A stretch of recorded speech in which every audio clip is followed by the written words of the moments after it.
What I love about tonight's species is the many variations and colors that they often have. Sometimes they are light and bright, and other times they can be the color of a pumpkin. Years ago, the numbers of these fish were at an all-time low, but thanks to conservation, they have rebounded quite nicely. Tonight, we're talking about the redfish here on the Florida Insider Fishing Report.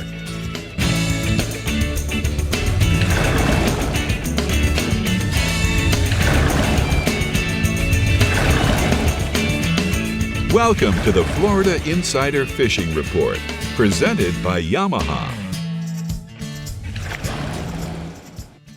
Hey all you cool Florida anglers, Brie Gabrielle and Captain Rick Murphy here, bringing you your captains from around the state with reports sure to make your weekend full of catching. And today, Rick, we're talking about catching one of your absolute faves, redfish. You're absolutely right, Brie. You know, second to tarpon, I do love the redfish, and I think probably the reason why I like the redfish so much is that in the state of Florida, we can catch this fish 24 hours a day, 7 days a week, and 365. And you can't do that with a tarpon. You can do that. Only you can do that. No, they can do humble. that. And you can do that if you watch our show. Absolutely. All right, well, let's see what our CCA Workbench wonder, Dave Farrell, has to say over there. Will you be asking a lot of questions today, Dave? I will, but I like redfish more than the tarpon. That's why I'm wearing my pumpkin-colored shirt here today. Oh, I see what you Very did nice. there. I Very love nice. it. You're modeling that my color redfish shirt. very well. I can sneak up on them. Yes. I can join the school. You catch Yes, two you a Dave in a tournament, and you got to get a check. I would love to catch Dave. Okay, well, our first captain, Jeff Page, is reporting from the Startron Central West region, which is pretty well known for redfish. Wouldn't you say, Jeff? I sure would. I have to throw a note in there real quick. I heard Rick say something about 24/7, 365, and that's true, except when you need one to finish your weigh-in a major redfish tournament. Then a man can't even catch a rat. That's true, Paige. That's so true. That is true, but we've made a lot of money catching those redfish. You and I have. And I'll tell you what, in the Startron Central West region, he has become more sought after inshore species than the snook. You know, and it was because there was such a decline in them. But with the closure still in effect throughout our entire region, not the entire state, but the Startron region, the redfish population has returned strong and is continuing to only get stronger. There's lots of fish around Mangrove Island and oyster bars down to the south part of my region in Bull and Turtle Bay, and then up to the north, Terracea, McGill, Joe's Bay, and even around Long Bar, Rick, there's been some fish showing up, and it's really been good to see. The higher stages of the tide this time of year seem to be when the fish get more populated. They seem to be scattered out on the lower stages or even mid-low tides. But once that tide gets high and those oyster bars get covered, those fish seem to gather up around them, and you can hit them a few different ways. You can throw cut bait, like a cut pinfish or a cut ladyfish chunk, or another trick I've learned over the past couple of years is a cut piece of fresh spread fin. Put out a good oil. They work real good. You can rig them on a hook or on a jig head. Skip them under the mangroves or in the potholes around the oyster bars. If you like throwing lures, it's tough to beat a 1/4 ounce weedless gold spoon or a soft plastic like the Saltwater Assassin Golden Brim or the Houdini pattern in the Sea Shad model on a 1/4 ounce jig head. Early morning topwater action has been good as well around the big mullet schools, provided, I said provided, because there's been a lot of floating grass, and it's been tough to get topwater plugs to work through it. But if you get a good clean area, you're going to have some good topwater action. I've also gotten reports of smaller redfish around the docks in Gasparilla Pass, as well as New Pass in Sarasota. Anyway, Rick, no matter how you slice it, the redfishing is continuing to get better, and my hat's off to all the people that have helped with the conservation of them. I have 2 photos tonight. First one of Riverview High School nose tackle Michael Russo, who's been fishing with me since he was in grade school, and that's a redfish he caught out on his own in his 18 HPX Maverick. And second is longtime friend and client Stephen Andro in his revamped 21 Pathfinder Fusion. If I recall, Rick Murphy used to have a pretty fast Fusion. We had a nickname for it. Yep, Black Mamba. That was it. It was all black. It was so bad. It was like a snake going through all those rivers. But tell me about this snook. Snook fishing, been really good. Captain Dave Parmalu, the Mad Snooker, been having 30, 40 fish trips. Sometimes fish up to 40 inches. He's been using primarily silver mullet and live select shrimp. Fishing the docks and bridges from Venice north to South Sarasota. Outgoing tide's been the better bite. Don't be surprised if you hook a tarpon while you're snook fishing. Got a photo tonight from the Mad Snooker of happy clients with a big one they got the other night. Moving offshore, blackfin tuna, Captain Jason Stock, as well as Captain Josh Prunier, both report good blackfin tuna bite in 90 to 120 feet of water over areas of hard bottom holding bait. So in other words, you can be bottom fishing with standard bottom rigs and have flat lines out or ready to pitch out when the blackfins come up. And then sometimes you'll see them on surface, sometimes you'll see them blowing up the surface, just like bonita. So it's been a real smorgasbord out there in the offshore. Water temperature is still 78 to 80 degrees, and the tunas have been eating live thread fins or pilchards.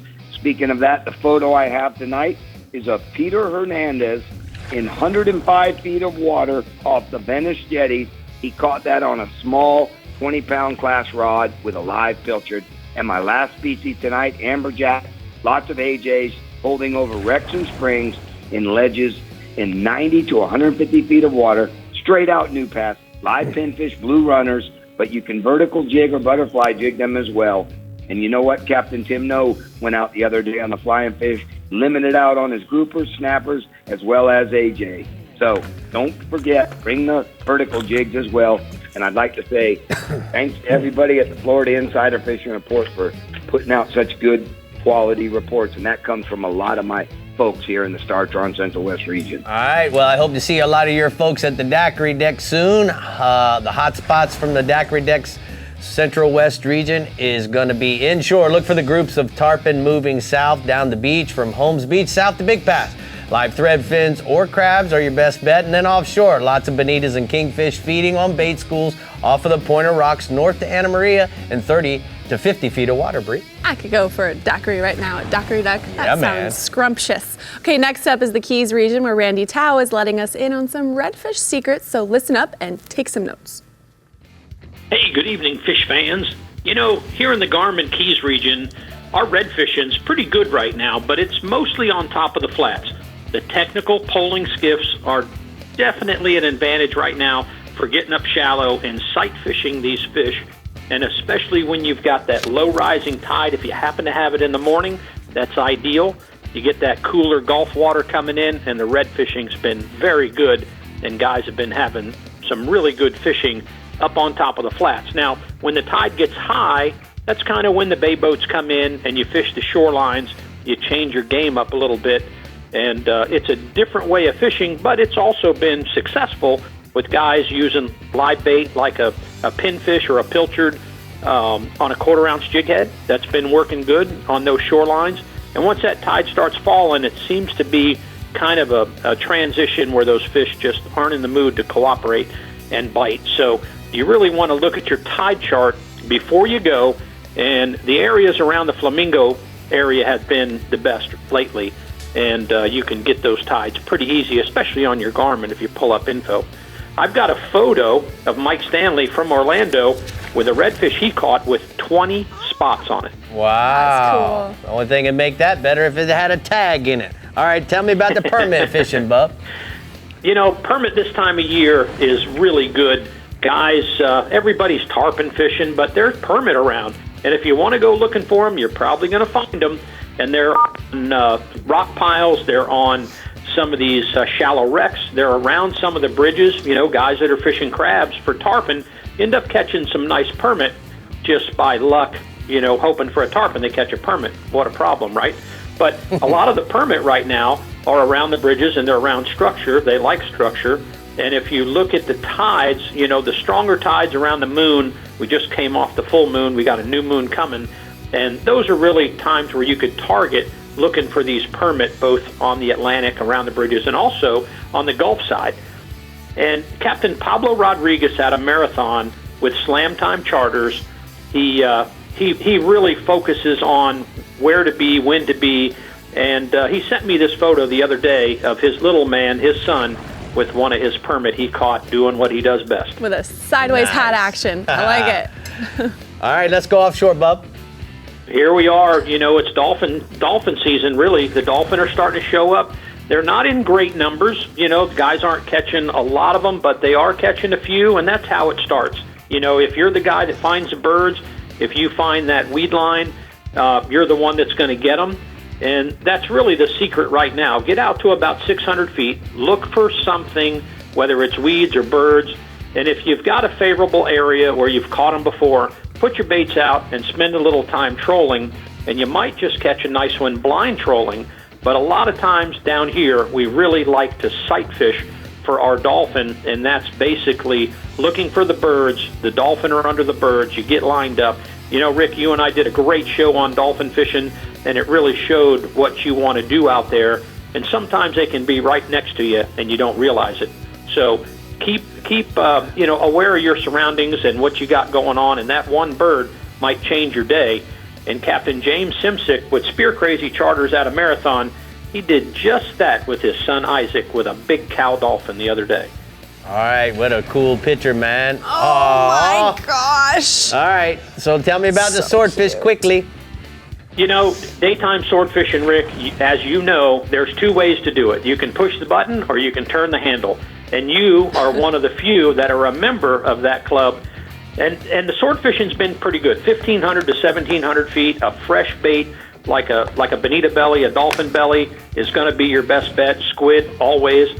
But I've got a photo from Captain Rick Kilgore with his angler Joe Conroy on the B. Cooley boat. Wow. Now, the story to this is a 400-pounder that they caught with no electric reel, in the fighting chair, 50-pound rod, 5.5 hours. They went through catching this fish, hand cranking, and that's really the way to do it. Well, good for them. Good job, guys. I good appreciate job. all the photos this week. Randy, we're going to go ahead and take a look at the Sunset Inn hotspots from the Florida Keys region. He says inshore bonefish. Look on the oceanside shorelines between 11 and 2 o'clock when the visibility is best. And then look for the fish swimming. And if you have your rod rigged and ready with a live shrimp, you're going to catch one. And then offshore dolphins, start looking around 600 feet of water for the birds and weed patches. Have your tackle rigged and ready before you actually even leave the dock to get into the schools of dolphin. Those are some good catches coming out of the Keys this week, Yeah, man. All right, we're headed to the top of the state into the Garmin Panhandle region next on the Florida Insider Fishing Report. But I know Dave is ready to interview the Redfish King himself at the CCA Workbench. Yes, yeah, Rick, I that's am. you. Wow. That's you. Thanks. You are. We're going to be talking about rigging up these soft plastics. All right. Sounds good. Do you know what to do with those, Rick? Yeah, I'm coming, Dave. Okay, Here I bye. come. We'll see you.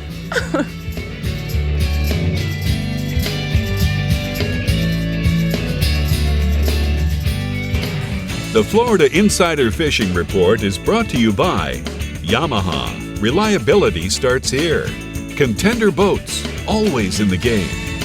Noble Air Charters, raising the bar yet again.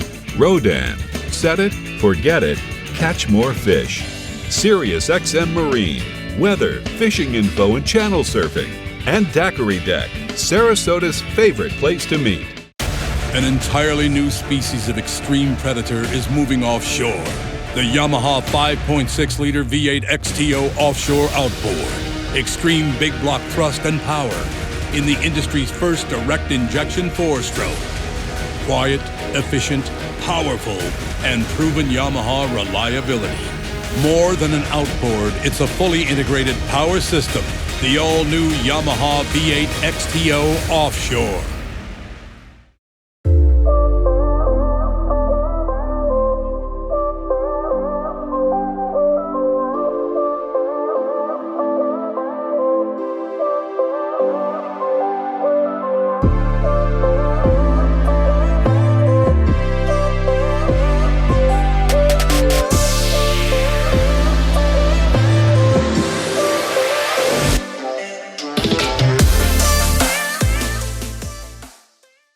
Why is Casa Vieja Lodge on everyone's bucket list?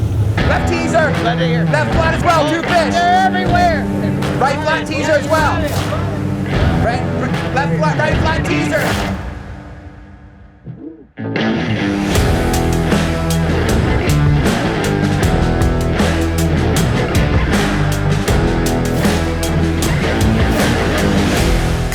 Casa Vieja Lodge and check it off your list.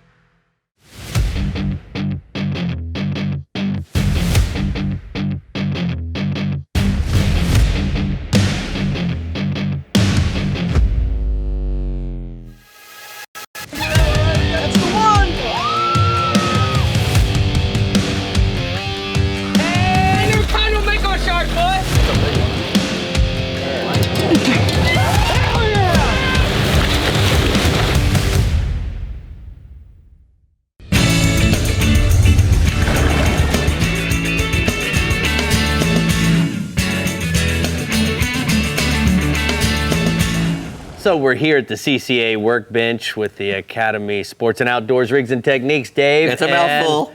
Yeah, it is. And we're talking about one of my favorite species, redfish. Yep. So, and we're talking about catching them on a soft plastic, which I was just telling you, that was the first time I ever caught a redfish, was on a soft plastic. It was a boon trout tout with a red head on a jig head, and this color was the tout. The tout was exactly this color.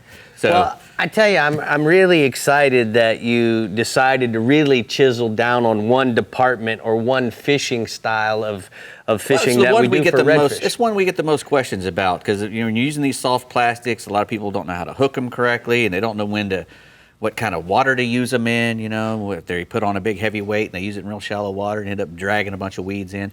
So, I figured it'd be a good time to figure out how we can get these guys catching a redfish on soft plastics without having to. All right, so let's get right into it. So if we were going to use a saltwater assassin 5-inch shad, what we're going to do here essentially is you got to decide what depth of water you're fishing in. So typically we use an 1/8 ounce jig from about 12 inches to 24 inches of water. Now, if it's on a windy day, you might have to go a little heavier on the jig to keep it from blowing around. So you can make a good cast. If the water gets a little deeper, then you're going to go to a 1/4 ounce jig from 24 to 36 inches of water. But anyway, the key to all of this is how you rig the bait. So you're going to simply take the jig head and go in the nose like so. Doesn't really matter what weight it is, they're all rigged the same. Right. And these plungers that Bass Assassin makes, you're just gonna push up on top of there until you get to the jig head itself.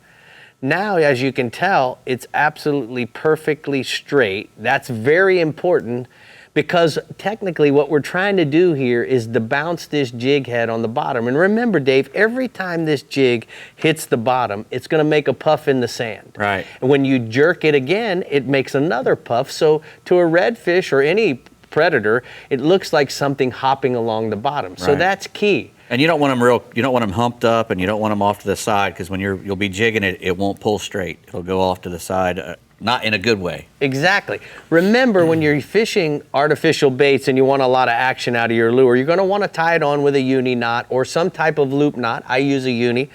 Other guys use different types of knot. But if you decide that you're getting grass, then what you'd want to do is go to a weedless style of bait. Now what we have is this is rigged weedless, because of the nature of how the hook goes into the soft plastic. It has a screw-on lock, and the weight is essentially on the shaft of the hook, and we're going to just pull through like so. Where I fish up in the Mosquito Lagoon area, Cape Canaveral, that's pretty much what I use all the time, because we have a lot of grass. Well, we used to have a lot more grass, but that'll keep the stuff off there. Now, there is a variety of other types of plastics. This would be considered a jerk bait. It's a walk the dog style of lure underneath the surface of the water. Right. Another set of categories is baits that come with paddle tails. Now, whether it's a 5-inch sea shad like this, or whether it's a small 4-inch, you hear a lot of guys talking about the 4-inch sea shad. It doesn't really matter. The key is that you have to just continue to reel this, because the vibration of the tail is similar to the action of a weedless spoon. They feel it vibrating as it approaches. They look up and around for it. And then more importantly, then what they do is they attack that. Now, the other way that we rig these baits from time to time is simply with no weight on a weedless hook, just like you would rig a worm, a Texas rig style. Get those suspended fish that aren't on the top and aren't on the bottom. Right, those are the fish that are up there underneath those mullet that are laying up in the sun on the surface. The mullet trigger them to want to eat. Most of the time they can't eat the mullet because the mullet is too big. And then we're talking about the big mullet is where you find a lot of these redfish. Big redfish. Of course. So, that's the 101 on rigging plastics when it comes to redfish, and I think you covered it quite well. You laid out all the right... I think you covered it right well. No, but you laid out all the right tools. You had it hit on the head, and then obviously you have, spinner baits that are very popular in other places. That's another good way to work the water column in the middle and not get in the grass and still have a nice heavy weight to make a long cast. All right, Brie, we got to go to another region as much as I'd like to keep talking over here. And we know you could, too. Okay, let's get Captain Pat Deneen on the line in the Garmin Panhandle region. What are we catching this week, Pat? Hey, Brie, I tell you what, redfish are targeted and caught year-round in the Panhandle. Fall is definitely the best time for the big numbers of the bull redfish as they congregate in the passes. Captain Rick knows that bite. He's seen it firsthand. It can be really good.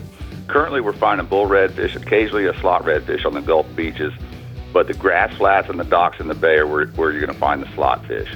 On the beach, you want to sight cast jigs, light-colored bass assassins, or live cigar minnow on 30-pound leader. In the bays, you're going to want to fish live baits on Carolina rigs around the docks at deeper water. On the grass flats, you want to cast a gold spoon, swim baits, or soft plastics on jig heads or worm hooks, targeting grass in 2 to 4 feet of water and rigging them just like Rick and Dave just mentioned. I would like to add, if you get a bite or a couple bites and they pull that soft plastic down the hook, don't reset that bait. Put your new one on there because it's going to keep sliding right down the shank of the hook. In the bay, pay particular attention to flats containing an abundance of mullet and fish around those mullet schools. There's a photo there of one of the beachside reds we've been catching lately. Really, it's cool to sight fish these big guys on light tackle in that crystal clear water. Yeah, that's a good fish, Pat. Tell me about the pompano. Rick, staying on the beach, check out the pompano. The Gulf front beaches are still relatively clear of June weed. The north winds the past week has kept the surf flat, and the pompano are still around in good numbers. The surf has been up the past couple of days, so you're going to need to set fish off the beach with multiple rods baited with live sand fleas. You can catch your fleas right there at the water's edge, wherever you're fishing, using a sand flea rig. Put your fleas on a 2-hook dropper rig and include a small piece of pink or orange fish bite. Look for areas with clean water, no June weed, and a deep trough near the beach. When the beach does calm down enough, you can get on the boat and trolling motor down the shore, keeping the sun and wind to your back, and you can sight cast these fish using a pink, orange, or chartreuse pompano jig. The pompano are running 1 to 2 pounds, with some pushing 3 pounds. So it has been good. Usually by this time of year, it's tapered off a bit, but it's still holding pretty strong. And then moving offshore, this is one of the better times of the year for swordfishing, and crews targeting them or getting them. Calm, predictable weather has allowed even the smaller boats to get out to the swordfish grounds. You want to fish for them by the spur, the DeSoto Canyon, and the dumping grounds in 1,200 to 2,000 feet of water. In daytime, use breakaway weights with a couple light sources. One light source near the bait and another one a little bit further up the leader. Squid is always a good bait, but a skirted belly strip is more durable and a very good bait as well. Some people consider them probably a better bait because of their durability. And then if nighttime sword fishing, fish multiple rods with bait staggered at depths from 50 to 400 feet of water.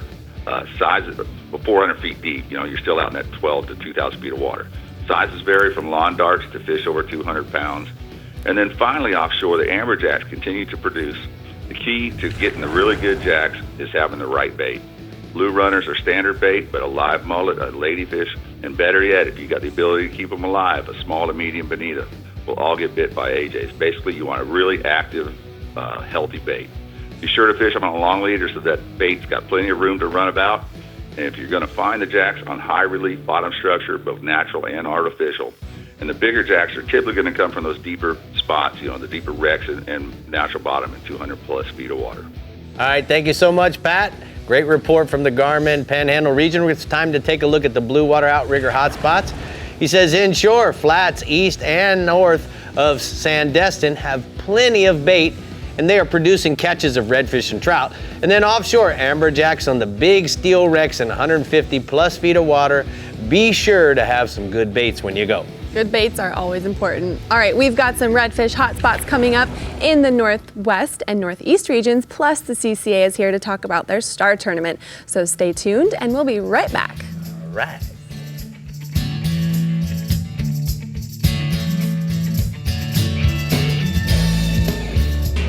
The Florida Insider Fishing Report is brought to you by Power Pole, Total Boat Control, Bass Assassin and Saltwater Assassin, the best lures, period. Blue Water Outriggers, everything for your outdoor adventure. Garmin, join the club. Florida Coast Equipment, Florida's largest Kubota dealership, serving Southeast and Southwest Florida and Florida's Space and Treasure Coasts. And Casa Vieja Lodge, 5-star angling in beautiful Guatemala. I'm Captain Rick Murphy, and I'm a life member of CCA. Why am I so involved with CCA, you ask? Because I want our fisheries to be in better shape for my kids and their kids. CCA is working to ensure the future of recreational fisheries and the rights of recreational anglers. The future of fishing starts today with you. How do you want to leave things with your kids? If you're like me, you'll want to make the right choice and go to joinccaflorida.com right now.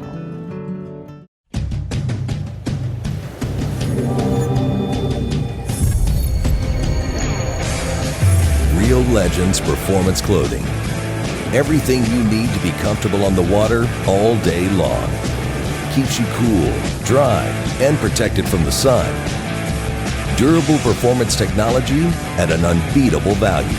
Shop anytime or go to reallegends.com to find a Bell store near you.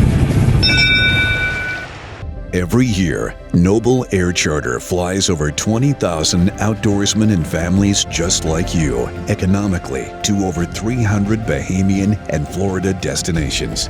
Noble Air Charter makes a substantial investment improving booking and aircraft route planning to create the most affordable and economical flight possible. And tomorrow, Noble Air's team will rise to the challenge to raise the bar yet again. Navigating at night can be dangerous, even for the most experienced drivers. With over 400,000 pixels, Night Track makes it possible to navigate in the dark with confidence.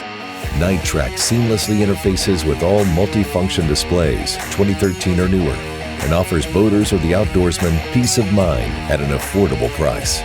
For more information, call 251-605-9100.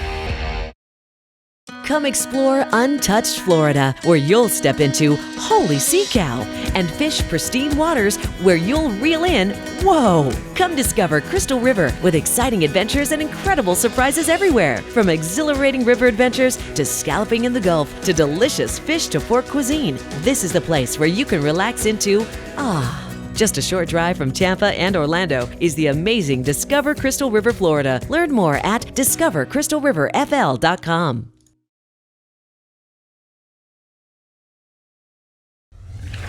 So with me is Captain Lisa Fitzgerald, the director of CCA Florida. And Lisa, you know, we've moved the start date of the tournament to July 1st.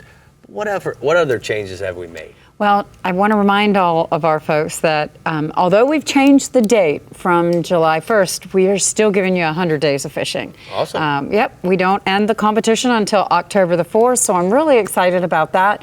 We still have all of the same divisions. We have our iHeartRadio tagged redfish, we have our tagged dolphin, all of our inshore and offshore species. Everything remains the same, except we added a new species this year. We added snapper.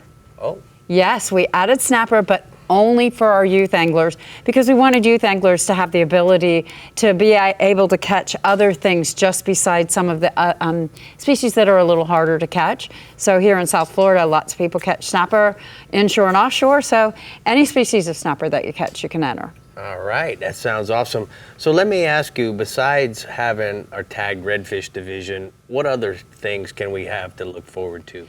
So in the competition, you will also look at your Coast to Kick plastic division, which is gathering trash out of the waters. Our Power Pole conservation division, come on. Every fish you catch over the summer, you can enter in the Star competition, but you've got to be registered.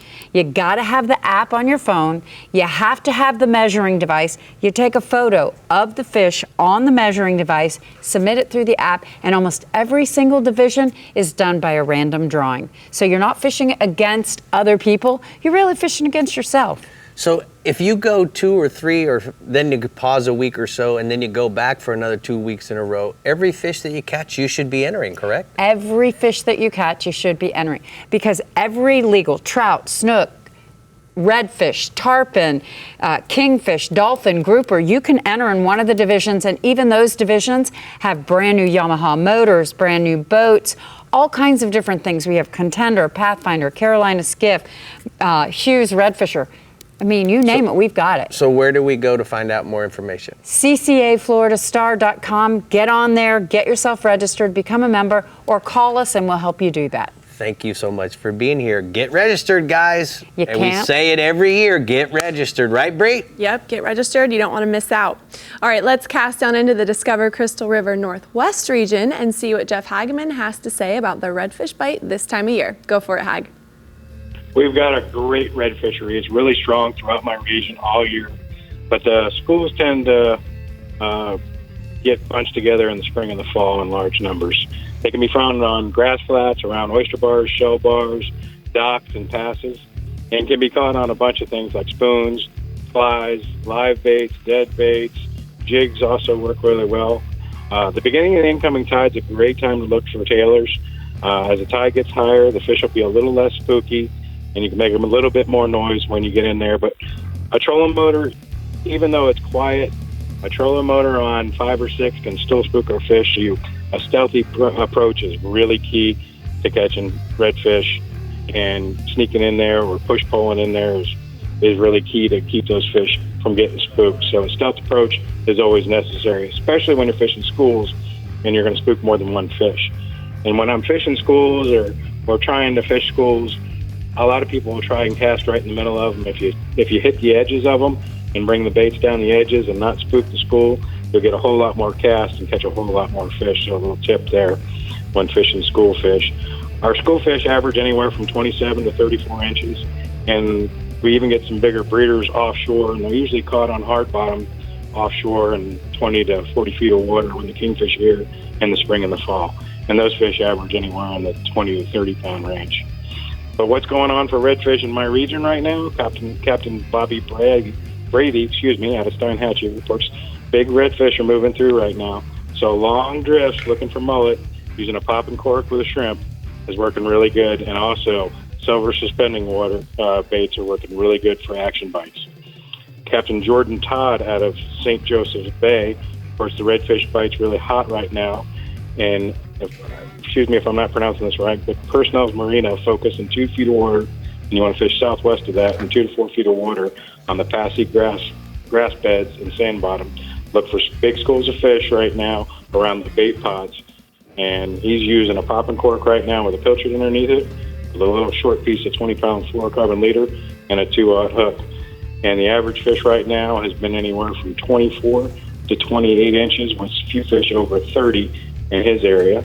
Moving up into the Panhandle, Captain John with JV Charters out of Apalachicola reports the redfish bite right now is mainly holding around the oyster bars right now and around the marsh grass and deep ledges of the banks. The bite has mainly been on the incoming tide, and he's using fresh dead shrimp on a Carolina rig with a 2-aught circle hook and a ½ ounce of lead with 12 to 18 inches of fluorocarbon leader.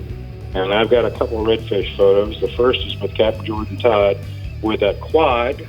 Look at those fish. Nice. Isn't that gorgeous?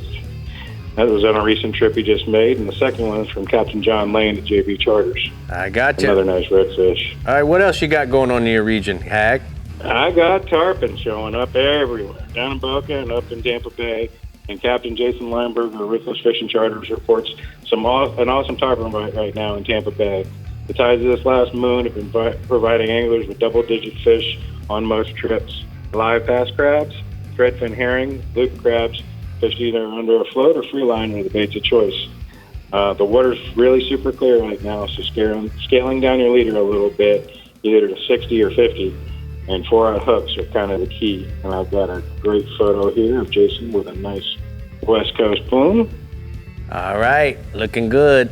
What else? Let's go offshore. Let's do it. Captain John Lane with JV Charters again reports out of Apalachicola right now. The gag grouper bite's been really good right now.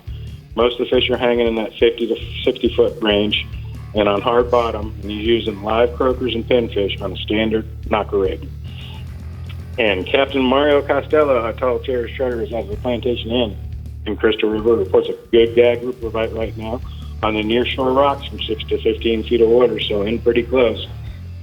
And he's catching these fish while searching for cobia on these rock piles. Live pinfish have been free line on a 5/0, 6/0 hook, medium spinning tackle, and 50-pound leader. And remember, they're all catch and release right now until they open up. But the average fish has been up to 28 inches, so there's some good fish being caught right now. And I got a photo here of Stacy Hastings and Missy King with a nice double keeper-sized gags in shallow water. It's looking good. All right, man. Thank you so much, Hag. We're going to go take a look at the Alta equipment hotspots for the Northwest region. Inshore, snook along the beaches and passes. Use free line sardines for bait. And then offshore, the red grouper seem to be everywhere from 40 to 75 feet of water over any flat rock or live rock bottom. Okay, I just want to give a quick shout out to us for coordinating our Real Legends outfits so well. How did we do that? How do we do that? Unknowingly, by the way, blindly. We don't call each other. We just show up like this. It's crazy. We're so synced. Yes. Okay, now let's say hi to... Like a pair of 425s. Exactly. Now let's say hi to Tommy Derringer in the Alvey Reels Northeast region. I know you got redfish, so spill it. You know what, Brie? Hey, we've got a lot of redfish, and you know about that. And I'm excited. Back-to-back weeks, we've done favorite fish, tarpon, now redfish. You know, they're definitely my go-to fish. And we have a great redfish bite happening right now in the Alvey Sidecast Reels Northeast region. You know, we catch redfish year-round, and you can catch them in a ton of different ways. You know, not just in the backcountry flats and creeks, but along the jetties, off the piers, from the beach. Pretty much anywhere that you have access to some salty water, even in the freshwater sometimes. The anglers from the pro level, like Rick Murphy, to the kid who never fished before, everybody can enjoy catching a redfish. You only need to catch one, and you're going to be hooked. Now, the creek fishing throughout the entire region has been great here on the low tide lately. All you need is a simple rig, the one that I talk about all the time. It's a live shrimp or a mud minnow pinned to a 1/4 ounce jig head, and you fish that slow along the bottom. Now, the redfish, they're ganging up in those deeper creek bends an hour or two on either side of the mid-morning low tide this weekend. And also on that low tide, the redfish have been backing or tailing a little bit up in the skinny stuff on the flats and the edges of the ICW. They're up there looking for small shrimp, mullet, and minnows. Now, my favorite lure to sight fish those redfish when they're in that skinny water is the Saltwater Assassin Elite Shiner. You pair that with a real lightweight weedless hook.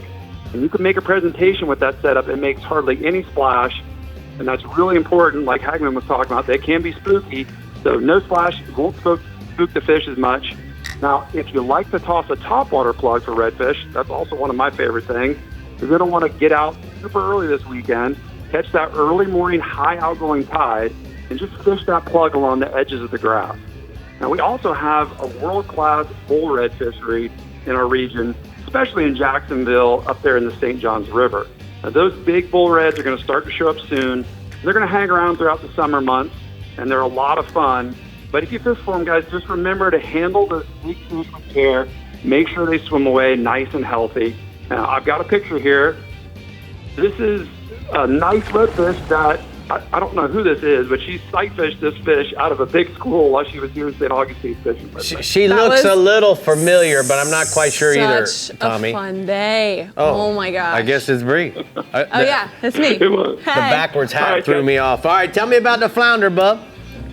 Yeah, you know, some bigger flounder have been showing up this week throughout the region. Most of the bigger fish seem to be coming from near the inlet. The water's been a little cleaner around those inlets, and the docks around St. Augustine Inlet have been holding some really nice fish. I also spoke to Captain Buzz Brannon from NortheastFloridaAngling.com. He tells me the docks and the riprap around Mayport in Jacksonville have also been holding some nice big flounder. Now, from Palm Valley to St. Augustine, we've been catching quite a few fish in that 1 to 3 pound range in those creek holes, just dragging a mud minnow on that 1/4 ounce jig head on the bottom, like I was talking about for the redfish. Now, the low tide has been the best, but they're also going to chew on the slack high tide if you're going to fish the structure in and around the inlet.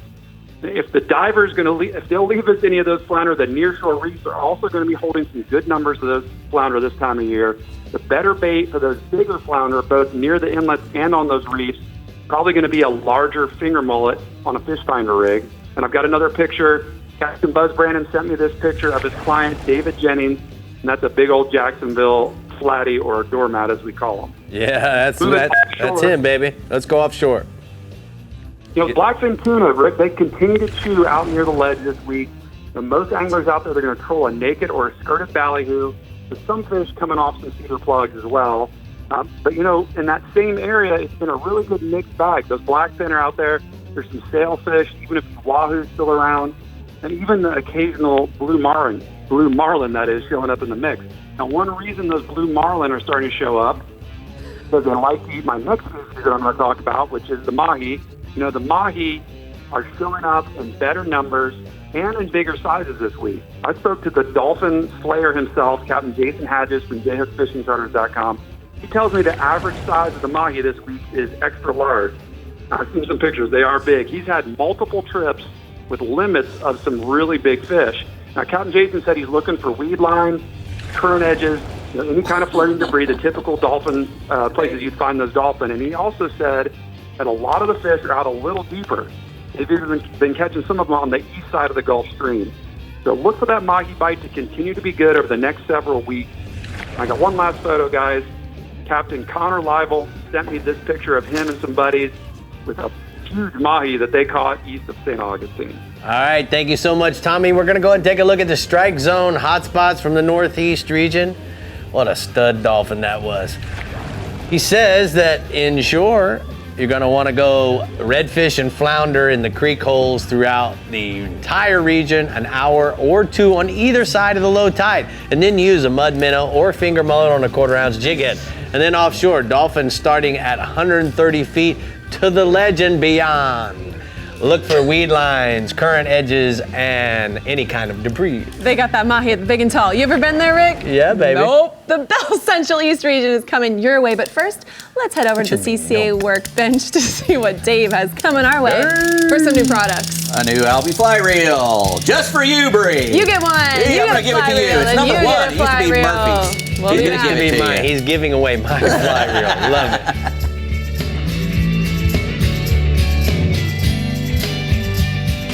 The Florida Insider Fishing Report is brought to you by Academy Sports and Outdoors. Have fun out there. Ameritrail. Load. Launch. Relax. Real Legends. Exclusively at Bell's. Okuma. Inspired Fishing. Discover Crystal River, Florida. And Maverick Boat Group.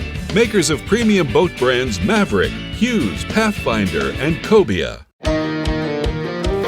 At the pinnacle of super high output, 4-stroke outboard performance, you'll find Yamaha VMAX SHO. Yamaha's game-changing SHO technology. From exhilarating V6 models to the sleek inline 4s, there's a VMAX SHO for everything from bass to bonefish. It's an extended family of 4-strokes engineered for lightweight, inspiring performance, and rock-solid reliability. Discover VMAX SHO and elevate your expectations.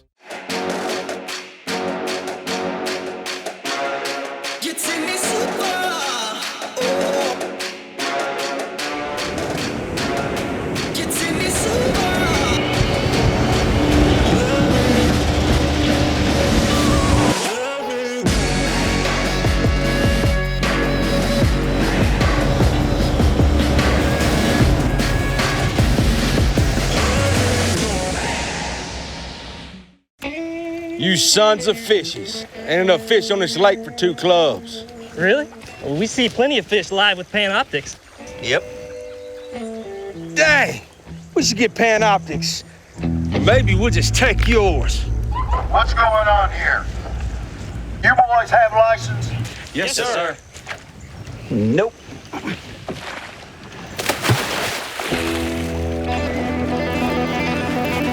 There he is. Oh, I got it. Deep within Key Largo, you'll see things that may surprise you. From the unspoiled wilderness of the Florida Everglades to the tranquility of John Pennekamp State Park, look below the surface and you'll find more depth in Key Largo in the Florida Keys. You know what I love while I'm catching fish, Brie? What's that, Rick? I really love listening to Sirius XM Garth channel while I'm listening to my JL radio. And I really love not having to listen to any commercials. I hear that. Well, you know what I love listening to while I'm on the water? What's that? Well, when I'm offshore or in the backcountry, I can listen to Sirius XM's The Highway for the entire trip. I don't have to hunt to pick for an FM station or be bothered with the cell signal drop now. And you know what? Captain Jeff Page swears that the snook bite improves while he's rocking to jazz on the watercolor channel. You know, I believe that. Plus, if you have an existing SiriusXM weather or fish mapping subscription on your boat, you'll automatically get a discount when you add a radio. And if you don't have a weather receiver, but you want to add a radio to your boat, you can use a SiriusXM SXV300 audio receiver like the one that you have in your vehicle. Yep, so to learn more about adding an SXV300 with a 3-month radio trial to your boat, visit SiriusXM.com/double deal. Double deal.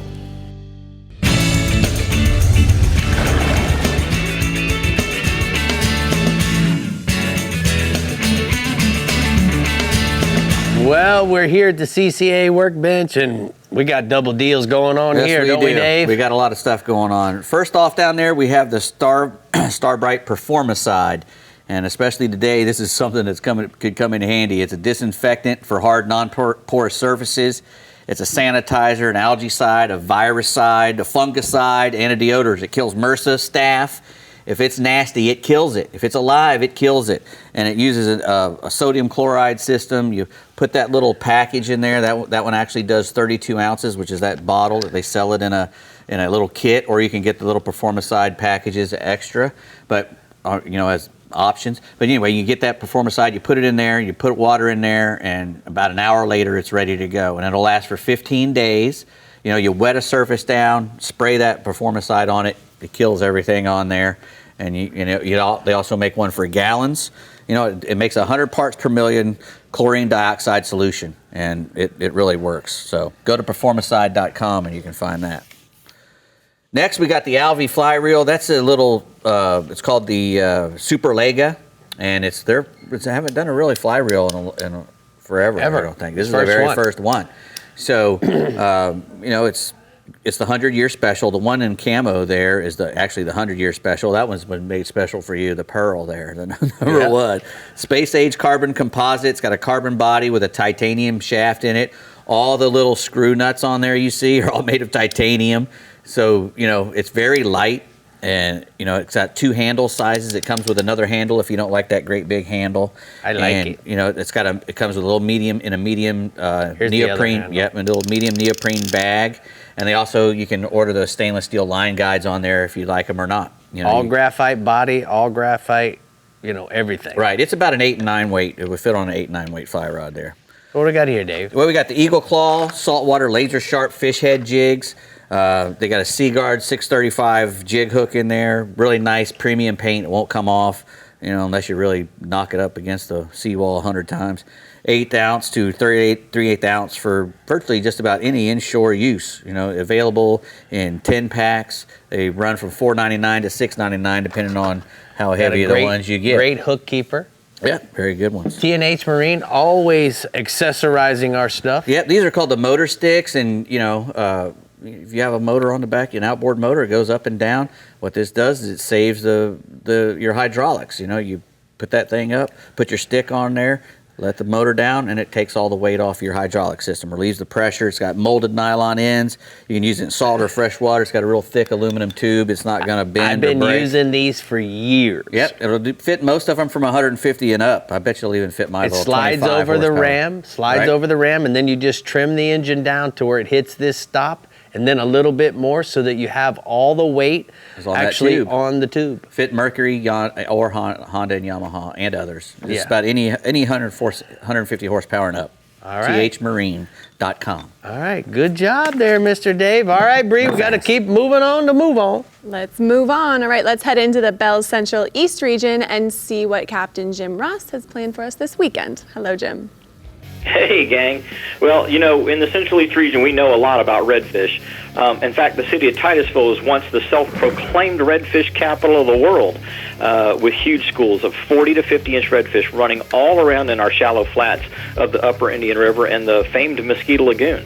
And you could, it was easy to see why with that kind of fishery. Unfortunately, as many of us know, this is not the case anymore. We've had decades of habitat destruction from lawn fertilizers, faulty septic systems, even the city of Titusville itself dumping millions of gallons of raw, untreated sewage directly into these once pristine waters. And it's absolutely decimated a world-class red fishing that we once had. Fortunately, in the last few years, there's been a lot of effort made to correct these water quality issues and repair the wrongdoings, and we are really seeing some improving numbers of redfish, which is an encouraging sign over the last year and a half. Now, anglers can target reds in shallow water, especially those upper portions of the Indian, Banana, and Mosquito Lagoon, with saltwater assassin sea shad. If you just pick one lure, that 4-inch sea shad on a 1/4 ounce or 1/8 ounce jig head is absolutely dynamite. Another thing that's really good, a 1/8 to 1/4 ounce gold spoon. And if you don't have a very good, if you don't catch a lot of fish, you don't do a lot of artificial fishing, guess what? Cut ladyfish and live finger mullet will work just about any day of the week. Most of our inshore reds that I've been catching lately are about 24 inches, but for the giant fish, there are still some inshore, but if you really want to catch a fish over 40 inches, go to the inlets or the nearshore waters with some live and cut bait, and you can get some of those big, huge redfish to strike. I've got a photo here of Billy Butcher. I had him out last week, and this was one of the redfish that he caught on fly with me, along with a nice snook and tarpon to go along with it, so that was a pretty nice little slam. Good job now, there, speaking Cap. of tarpon, I'm sorry, Rick, what? Good job. Good job. Yeah. Speaking of tarpon, after a 2-week lull, our tarpon action is starting to get better again, both in the rivers, in the Mosquito Lagoon, and along the nearshore waters. But in the Indian River and Banana River right now, Mosquito Lagoon, there's like 2 to 50-pound fish, and they're feeding on glass minnow pods. And if you find any of the little outflows, that seems to be one of the hot spots to find them. Residential canals are also a great place to look. Now, many of the bait schools in the main ICW channel are also holding some of the bigger tarpon. I'm talking 30 to 50 to even 80-pound tarpon on them. And there's some schools of menhaden and pilchards around. And if you know what, if you're a fly guy or you like throwing one of those types of baits, you can definitely hook one on a circle hook and have a lot of fun with the big ones. The little fish, clousers, sparsely tied deceivers, and bunny tail flies in black, tan, and purple seem to be working pretty good. And then swinging offshore, our gag grouper bite's still been pretty good. We've had a lot of current the last week and a half, but on the deeper structures, the 27 fathom, the cones or steeples, depending on where you are in our region, as long as the current's below about 2.5 knots, you drop a live bluefish, croaker, pogie, any of those larger type bait fish down on one of those structures, you're going to find some. Anglers are also doing really good right now with 16 to 24 ounce deep jigs. And vertical jigs are also working, but a lot of guys are switching to these slow pitch jigs. But the problem with the slow pitch and that higher current is they're not working as well. They just don't have enough weight to get down. So the deep jigs seem to be working best. And we're also getting some scamp and red grouper as well. But our average gag right now is running about 15 to 20 pounds, and there's been some big ones. There's been some fish into the 30-pound range. And then our final species this week is dolphin. They have been kind of hit or miss, but when you find a school or you find the right conditions, man, has it been good. And anywhere from 130 feet down south out of the Vero and Sebastian area, all the way up to about 280 feet out of Canaveral and Ponce on the west side of the Gulf Stream, throughout the whole region seems to be pretty good. Blue and white, pink and white, purple and black are really strong colors right now. And even though the seas have been a little rough, guys that have been getting out there have been doing a pretty good job of catching some fish. Now, the guys getting to the other side of the Gulf Stream and trolling the east side with ballyhoo or big lures are finding the fish at about the 60 to 80 mile mark, and they're finding them mainly around debris of some sort or on an edge or a current or an eddy. Now, our average dolphin is running about 8 to 12 pounds. Some of the fish on the east side are running a little bit larger, though. All right, thank you so much. Now it's time to take a look at the Rodan hotspots from the Central East region. Jim says inshore, flounder and weakfish on the nearshore reefs outside Ponce Inlet. Use live shrimp or fish bites tipped on an R&R, a 1/2 ounce to 3/4 ounce Upperman style bucktail jig. And then offshore, troll skirted ballyhoos near the rips and the color changes associated with the western edge of the Gulf Stream for dolphin, wahoo, and blackfin tunas. Okay, we're headed into the southwest and southeast regions next, plus the Coast Guard Auxiliary is here to talk about safe boating practices. But before we go, remember to keep up with everything fishing in Florida. Visit our website, like us on Facebook, follow us on Twitter, follow and tag us in your photos on Instagram, and subscribe to our YouTube page, Captain Rick Murphy. We'll be right back.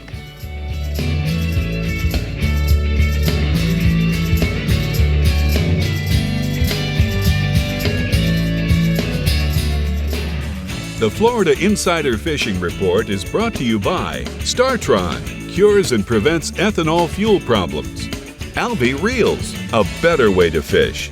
CCA Florida, the voice of recreational anglers for over 30 years. Diamond Fishing Products, our reputation is on the line. Murphy's Law Sport Fishing, book your trip today at murphyslawsportfishing.com. And Strike Zone Fishing.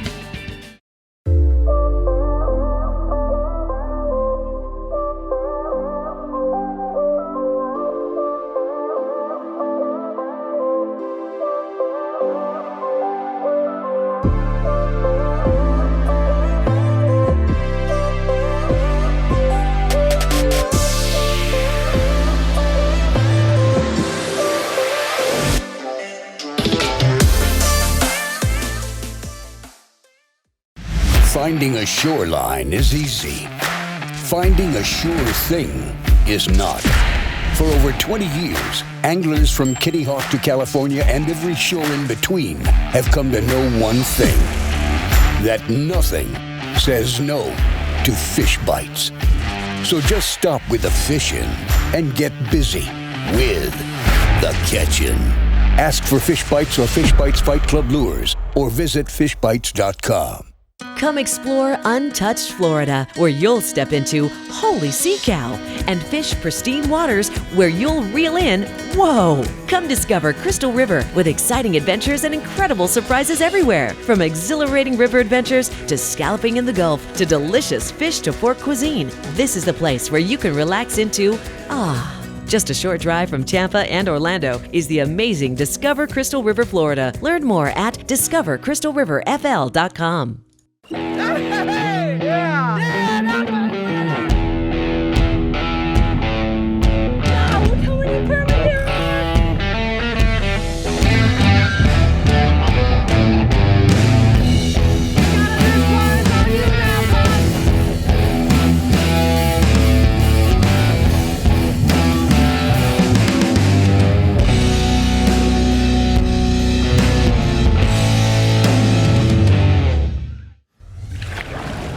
Well, joining me now is Jeff Barnes from the Coast Guard Auxiliary, and we're talking boating safety, aren't we, Jeff? That's right, we are. National Safe Boating Week is coming up on the 16th to the 22nd, and one of the best things you can do to become a safe boater is to take a boater safety class. And so, did you know, just a statistic here, that 80% of the accidents in Florida are caused by operators that did not take a boater safety course. Wow. So that's something to think about. And one of the things that you come out of there thinking or knowing is that one of the things that when you're driving a boat is that the wake you cause can cause problems, cause property damage, loss of life even. And so one of those things you got to know is that you're responsible for that wake when you drive that boat. That's a really good point, because a lot of times big yachts go by little bay boats and bay boats go by kayaks. So that's a great point, Jeff. Yep. And one of the things that we always get asked is of course, you got to have your safety flares on board, but people ask us, so what do you do when they're expired? Well, the best thing you can do for an expired flare is keep them. Put them in a waterproof box, and because you may need more than the 3 that you're required them to have on your vessel. But one thing, don't do this. Don't set them off in the middle of the day or night, because someone's going to see them, call the Coast Guard, and then you got big troubles. And then you got big money problems. Let me put it to you that way. It's a big fine, right? Yes, it's you could be up to a $250,000 fine and 6 years in prison. All right, so Jeff, what do we have here? So, personal locator one of the best things you could have as far as safety on your person. So these are personal locator beacons, and this one's made by Garmin, and you can actually send texts out from wherever you are in the world to your family members saying, hey, listen, I know I said I was going to be back at 5 p.m., but I'm going to be back at 9, so don't worry. Don't send the cavalry. We're okay. Also, if you do get in trouble, you can call the cavalry if you really need help. Another important Yes. is the kill switch. Kill switches. These things, you've seen videos now these days on social media of boats with nobody in them going crazy in circles. And Dave Farrell can attest, because he's even done PSAs on this. People have gotten killed because they got thrown out of a boat and they didn't have a cutoff switch. Very important to have. It's really easy to do. In fact, they have wireless versions now that don't even require a cable. It's just you install it, you have a wristband, and that's all you need, and you're good to go. So for more information, where should they go to find out? So for more information for safety-related issues, go to nationalsafeboatingcouncil.org, or you can go to mindfwc.com. All right, well, guys, we'll put that up on the website for you. And Brie, we got to keep going. Good job, Another Mr. thing Jeff. about that Garmin InReach is you can share your track with your family members, which is, very comforting for them and yourself. Anyways, redfish definitely make their rounds in the Bell's Southwest region. So let's talk with Captain Ronnie Houston and see if he can help round them up. Hi, Ronnie. Hey, Brie, a lot of good things going on right now in the Bell's Southwest region, especially the redfish. It's a theme species. They can be caught throughout the region, and they can be caught all year round. But wintertime, mostly caught on shrimp, under noise-making, or popping corks, free-lined, or on knocker rigs. But the great thing about wintertime is a variety of artificials work for the guy who likes to sight fish on the flats with low water.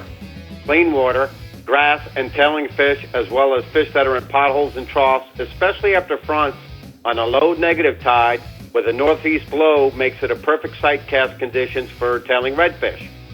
Baits to choose would be soft plastic 3 to 5 inch shrimp or jerk baits like the Bass Assassin Vapor Shads, as well as shads, as well as paddle tails hooked with a 3-0 or a 5-0 screw lock trocar, or simply using a jig head.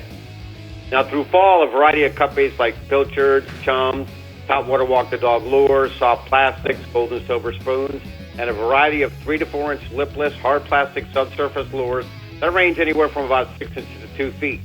But on the higher stages of the tide, concentrate on points with current, mangrove shorelines, deadwood or blowdowns, especially if you're a beginner. And one tip I'll give you is shorelines or flats that have an abundance of roaming mullet. Redfish shouldn't be too far behind. That'd be a good area to start in if you're a beginner. And I got a picture of some nice redfish that were just caught a couple days ago down in the southern end of the region. Now, the second species is going to be the snook. Concentrate your efforts right now from Marco to Rabbit Key, with the water being clean, beaches, passes, outer Gulf Islands, middle bays, especially points with current, and deadwood on the higher stages of the tide. Beaches right now, fish can be sight casted to, but as long as you have good moving water, tide really doesn't make a difference. Live mullet, pilchards, and threadfins are really catching some big fish. I've been fishing a variety of artificials to the south, especially topwater walk the dog lures, also using bigger half-ounce to 3/4-ounce gold and silver spoons, and a variety of 4-inch Bass Assassin paddle tails in white, Houdini, and root beer, all on the outside. Take advantage of this clean water right now, because once it starts raining, things are going to change. And I got a picture of a nice fish that was just caught down in the southern end of the region.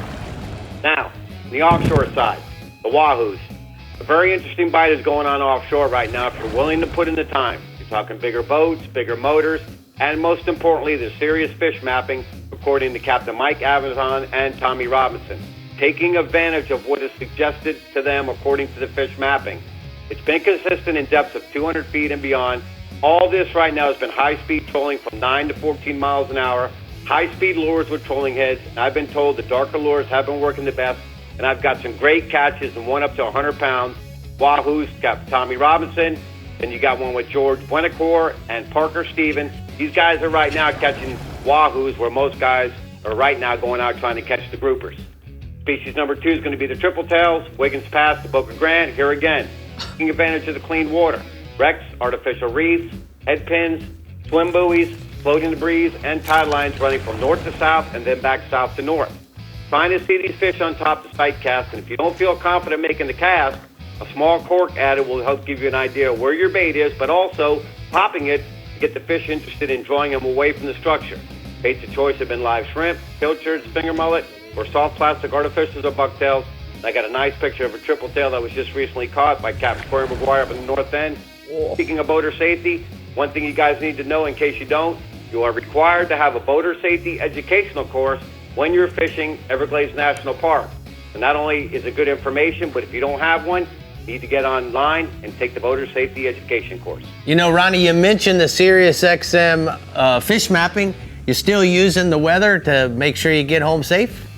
You know what's so funny about that? I am using the weather, and all that rain they had forecasted for the weekend, everybody was thinking the rain was going to come. But believe it or not, the night before I was watching this rain come through, and that day I knew we weren't going to get affected by the rain because I could sit here at my house before I left and see that I was going further to the south, so fishing down the southern end and up at the north end, everything was going to be good. So taking advantage of that also, besides the fish mapping, has been a big game changer for guys at the Florida Insider Fishing Report. Thank you so much, Ronnie. You're absolutely right. You know, Bree, the one thing that I love about the fish mapping or SiriusXM is being able to see the intensity of the storms, measure that they have, lightning, and see how thick they are in case we'd have to run through them on the way back to the boat ramp.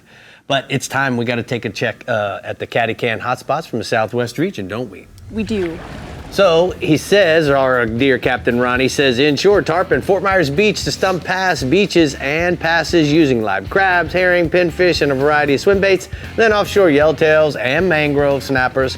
Naples to Fort Myers Beach, 6 to 30 miles out at the wrecks, ledges, and artificial reefs, chumming and dropping back small cut bait for them snappers. Our dear Captain Ronnie Houston. That was so sweet. He's good, man. He's a good man. All right, as far as we're concerned, the Casa Vieja Southeast region takes the cake with many species, and redfish just isn't one of them. But no worries, because Captain Jimbo Thomas is reporting on plenty of backup options. Hey, Bree. Hey, Rick and Dave. Yeah, you know, we're talking about redfish, but unfortunately, redfish are a rare catch anywhere down here in the Southeast region. Now, for a while, there were some redfish caught along the western shoreline of South Biscayne Bay, which were the leftovers of some hatchery released fish from back in the 90s. But it's been quite a while since I've heard of any of those being seen or caught. Now, I'm assuming all those fish have been caught, or maybe they just died of old age. Now, the few that are caught in the region, and it's very few, they're caught in South Biscayne Bay, in the areas from Matheson Hammock south to Card Sound Bridge, and usually along the western shoreline and around the mouths of the spillway canals. Now, then there's occasionally a few redfish caught in the Lake Worth Lagoon in the north end of the region, but not much in between. And just like redfish in the rest of the state, they can be caught on bucktails tipped with shrimp, shrimp under a popping cork, jigs with soft plastics, gold spoons, and cut and live baits fish near or on the bottom. Now, the only one that I've ever caught in South Biscayne Bay was on a live pilchard, and we were fishing for a snook, and it was a great surprise to see a redfish, and I let him go, so maybe he's a 10-pounder now, who knows. But now, staying inshore, if you want to get in on some spectacular bass fishing, right now's the time to do it while the water levels are still low in the Everglades, and with the rain that they're forecasting that's not going to last for long. Now, with that low water, the fish are concentrated in the canals and the deeper holes. Now, pretty much anywhere there is water in the Everglades, you're going to find some bass. Holiday Park, Sawgrass Recreation Area, and L67, those are just a few of the hot spots. And 50 fish or more per trip are not uncommon. Now, the best baits have been wacky worms and Texas rigged worms, along with topwater crankbaits. And the bulk of these bass are going to be on the small side, but there have been fish up to about 5 pounds mixed in. Now, if you don't want to go as far west as those Everglades, the urban lake and canal system of South Bay has been red hot with peacock and largemouth bass. Now, the largemouths, they've been biting best in the early morning and late afternoon, and the peacock bite's been best after that sun gets up high, that water gets warmed up. Now, for the peacocks, bring a small cast net along, or net some small minnows or cichlids for live baits, or go to the tackle shop, buy some live shiners. If you want to go with artificials, worms have been working on the largemouths, and small crankbaits have been working on those peacocks. Now, real quick, I want to mention the CCA Star tournament, which has many inshore and offshore divisions. One of my favorites is the tag dolphin division. And if you catch one of the 10 tag dolphin that has a CCA tag, you qualify for up to $10,000 in cash and prizes. You could also win 115 horsepower Yamaha Tigress outriggers, and much more. And if you want to find out more about this CCA Star tournament, get registered before July 1st and go to ccaflstar.com. Get registered, and good luck in that tournament. Now, moving offshore, our best fishing has been along the edge of the Gulf Stream, where the blackfin tunas, the bite from them has just been red hot the last few days or the last week even. You want to fish in depths anywhere from 120 to 250 feet of water. Best baits have been live pilchards, sardines, and herrings fished under the kite or on flat lines. Definitely a lot more bites on the kite fish baits. We've been using 30 or in up to 40-pound fluorocarbon leader and 4.0 to 6.0 trocar circle hooks. We've had a few days in the last week that the water's been a little green, hasn't seemed to affect the bite, but if you can find some blue water, it should make that bite even better. Now, most of these blackfins have been in the 25 to 30-pound range.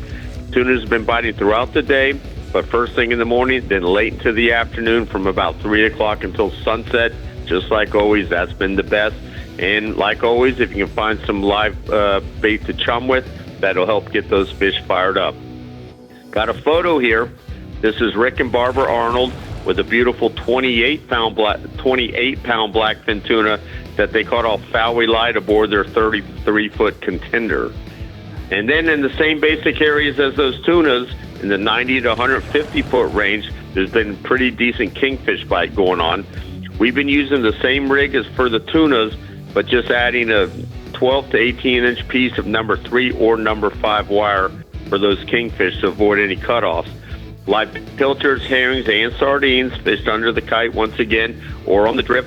That's been getting plenty of bites, as well as baits fish at mid-depth. Put a little weight on there, get it down a little deeper. You can also catch these kings trolling a 3.5 drone spoon or a pink sea witch with a bonita strip. Fish those behind a number 2 or number 4 planer or a wire line outfit that'll get your bait down deep into those kingfish's strike range. And most of these kings have been in the 8 to 20-pound range. All right, thank you so much, Jimbo. We're going to take a look at the hotspots, the R&R tackle hotspots inshore. He says fish your local lake and canal system or the Everglades early in the morning and late in the afternoon with live or artificial baits for largemouth and peacock bass. And then offshore, look for a mixed bag of kingfish, blackfin tuna, sailfish, mahis along the edge of the Gulf Stream, fishing live baits in 90 to 200 foot of water. That is true. We fished with Jimbo and it was a great day. All the crew and everybody. You had a big caught time? some tuna, caught some mahi. Where's All the right. pictures? I don't know. Come We've got on. one more region to explore, and that's the Fish Bites East region. So hang tight, and we'll be right back here on the Florida Insider Fishing Report. Oh, dang. Dang.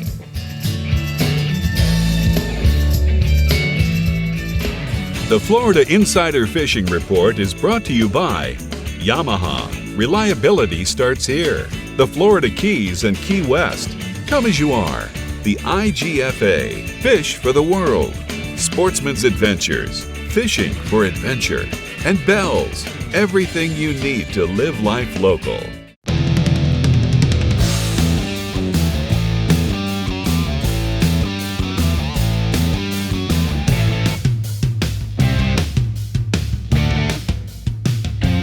When you live on an island, surrounded by warm, clear water, and a million ways to enjoy it, it's amazing you'll ever have time to come up for air. Key West. Close to perfect. Far from normal. Some work can't stop because our communities need you, which is why we're working to keep you working, to help you keep homes and properties maintained, your farm running, and construction moving. Your work is essential, and we're here to help. Together, we will get through this. Take advantage of 0% financing on Kubota equipment. No payments for 90 days. Offer expires May 31st. Florida Coast Equipment, Florida's largest Kubota dealer. Remember the glory days of gasoline? It's just not made the same anymore. Kick your gas into gear with StarTron. Pump up the performance in all of your engines. Cure the problems of ethanol with the power of enzymes. And maximize your mileage every time you drive. Kickstart your engines with Startron. Have you ever felt your heart pounding while feeling the power of a tarpon in the Florida Keys? Or experienced the changing colors of a mahi as you bring it on board? Whether it's in the Bahamas, the Florida Keys, Guatemala, or the Florida Everglades, Murphy's Law Sports Fishing has the ability to guide you to the fish of a lifetime. To book your trip today, call 305-246-0673 or go to murphyslawsportfishing.com.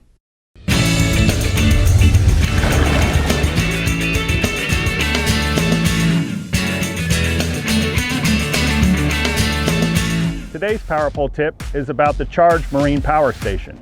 In the previous video, we showed you how to set up the Charge and let it know what type of batteries you're working with for your trolling motor and your engine battery. Today I want to dive into how to connect, control, and customize what your Charge is doing throughout the day. Let's say I know I'm going to go fish real hard in the current and use my trolling motor a lot. I can get into the Sea Monster app and tell the Charger to focus more of the engine priority on my trolling motor batteries as we're running around all day. But now let's switch it up. It's a nice weekend. I've got the wife and the kids. We're gonna go out to the island and hang out. I'm gonna move that priority over to the engine. And what I've done, I've tied my trolling motor batteries back to the engine battery so I have a real big source of power for all the speakers, the stereo, the large amps. And that way when we go to leave, I won't have too little of power to start the outboard. The Power Pole Charge, customize, control, connect. That's your tip of the week. If you've got a 24-volt trolling motor or a 36-volt trolling motor, you have to get the Power Pole Charge. The days of plugging in your boat are over. If you got a Power Pole Charge. Day over. Day over. Go get it. All right, in the Fish Bites East region, the lower tides of spring really impact the places we'll be targeting those reds. So Mike, give us a little more info. That's pretty much the case, Brie. We got redfish throughout the entire region. The best population is in the Indian River, to the north in St. Lucie and the Indian River counties, and that's because of the dense turtle grass and mangrove habitat in those areas. Our spring redfish action focuses on using those extreme low tides that we get on the new and full moons. As the tides go out, the flats go dry, the fish are pushed into those deeper holes in areas like on the Northbridge Flats, the old inlet area, the moorings flats up in Vero. You'll also find them feeding along the runouts and along the shorelines north and south of Harbor Branch. On the higher tides, look for the fish around docks, particularly the docks with PVC pilings. They seem to really like those docks. There's a bunch around Walton Road. There's also a bunch in St. Lucie Village. Target the redfish, saltwater assassin, 5-inch saltwater shad in gold penny or clear gold. Really anything with gold glitter in it. You can make it weedless and throw it into the thick grass as the fish are tailing, or you can put a 1/4 ounce jig head or an 1/8 ounce jig head on it, give it a little weight around the deeper holes. Other good options are small topwater plugs, gold spoons, or a live or dead pilchard. The average redfish in my region is going to be 5 to 8 pounds. The other thing, on the back of this full moon, the larger snook, the spawning fish, are starting to move to places like Northbridge and Fort Pierce, the seawalls of the North Fork of the St. Lucie River, and the bends in the river of the Loxahatchee, and also around the spillway in Jupiter. Around the inlets, we're still seeing a lot of, those male fish, but the slot fish are slowly kind of trickling in. It's still a little early for that yet. Probably going to see that next week as we get to the new moon. There's also been a lot of fish along the beaches, around the bait fish schools, and also around the Palm Beach County piers. If you're inshore, not on the beach, the fish are focused on that spring run of silver mullet, so you can throw topwater plugs or a saltwater assassin dye dapper in the mullet colors, throw them at dawn or dusk. As the sun gets up, you're going to pitch a live mullet up against the shoreline or the seawalls and let the snook and jacks just fight it out over that bait. On the beach, there's been big schools of pilchards, a live pilchard or a copper juice colored saltwater assassin 4-inch sea shad is pretty much the way to go around those pilchard schools. Average snook is 5 to 15 pounds, fish to 25 pounds being caught. I got a photo there. Lisa Branca, that's one of her birthday snook that she caught. She caught those fish on the docks of the St. Lucie River on live pilchards. Lisa's a big CCA supporter, so happy birthday, Lisa. Happy birthday. Happy birthday. All right, let's go offshore, bub. Well, the most consistent blue water action's on kingfish, which is basically flooded the entire region. There's fish on the bait schools at 90 feet of water off the Juneau Pier. There's fish along the edge of the reef in 90 to 130 feet of water off Jupiter, on the Loran Tower Ledge, the 6 Mile Reef, the Offshore Bar. All those areas have fish right now. When the current's really strong offshore or we have a southwest wind, you'll find the fish moving into the beach. Places like the Kingfish Hole off Hope Sound and the Vero Cove are really, really going to go off in those times. You want to target the kings by slow trolling a live Spanish sardine or a mullet. Put them out on an R&R kingfish rig. If you're looking for a big smoker, offer up a larger bait like a 1 pound bluefish or a blue runner. If the water's super clear and the fish are being finicky, you can switch over to a triple hook Palm Beach rig. Do that with 40 or 60 pound fluorocarbon leader. Average kingfish is going to be 10 to 20 pounds with fish to 40 pounds in the mix. The other thing, it's mid-May, yet we're still seeing a good concentration of sailfish in my region, particularly in southern Palm Beach County, where anglers are having multiple fish days. The fish are really spread out. There's fish on the reefs in 75, 90, and 120 feet of water. And also, on the bait fish schools that are pushing in close to shore. We even sight cast one Saturday on the beach in 14 feet of water. So they're even in on the beach. A lot of the sails are on the smaller side. The northerly winds that are expected through the weekend are going to make those fish move, pushing south and surfing the waves along the offshore color changes as they move into South Florida for that spring bite. You can target them with, a live pilchard or a threadfin or a sardine, 60-pound fluorocarbon leader, and a 7.0 trocar inline circle hook, or you can troll small ballyhoo either naked or with a blue and white skirt. A lot of fish are on the smaller side. Average sailfish is about 30 pounds. I got a photo that's Megan LaShawn with a sailfish. She caught that fish in with her dad Skip, and that fish ate a live threadfin. That's awesome. All right, let's talk a little bit about bass. Well, windy conditions make it tough to fish those bigger legs. The wind's not really a problem when you're targeting peacock bass. On the C1, the C100, or C4, or even the tropical park, lakes or canal systems in Dade County, water levels are still low, so the South Florida peacock bass bite has been really strong all the way up to Lake Ida, Osborne, and Palm Beach County.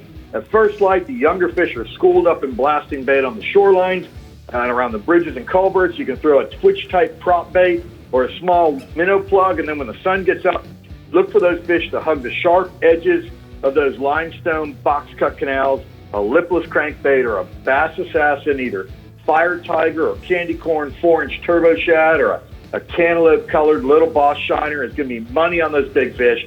You can also fish a live shiner on the drop-offs and do well. Average peacock, 1 to 4 pounds, but there's fish to 8 pounds being caught right now. And after these rains, it's not going to be as good.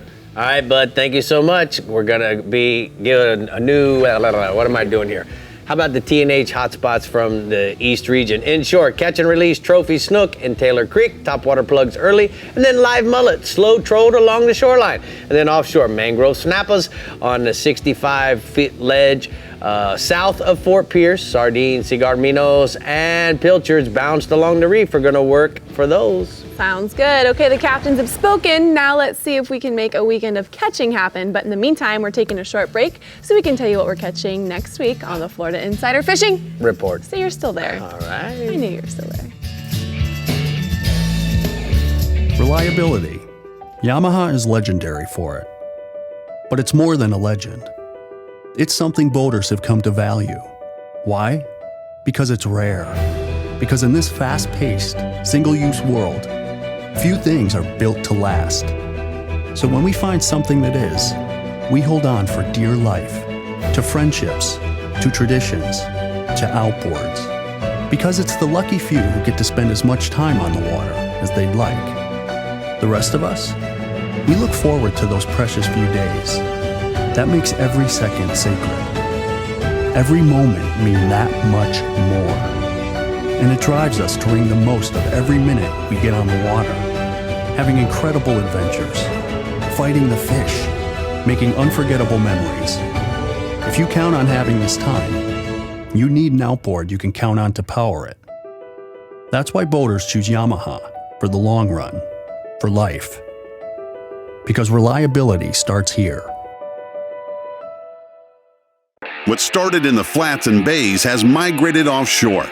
GPS-guided trolling motor technology has moved to boats in the 35-plus foot class. and allowed anchoring capabilities on most center consoles in any depth of water. From snook and redfish inshore to grouper and swordfish way out deep, Rodan Marine Systems has a GPS anchor to hold your vessel on location. Set it, forget it, catch more fish.